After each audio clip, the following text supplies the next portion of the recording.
আমি এখন উত্তরবদা থেকে মান্নানগর চৌরাস্তা বাজার যাচ্ছি। সামনের একটা বাজার আছে, সেটা হচ্ছে লাসা বাজার। তো দেখেন,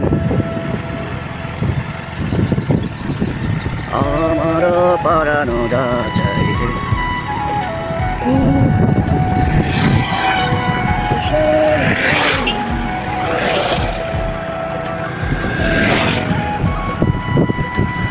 মনের ভেতরে প্রতি নিঃশ্বাসে মন্তবার আমার ভেতরে হয়ে যাবে, পুরো দুনিয়াটা দেব। রাস্তার পাশে গাছগুলো সেগুলো অনেক সুন্দর। ট্রাক আসতেছে, ট্রাক। বুঝলে তুই জানলে তুই তখন আমি থাকবো না।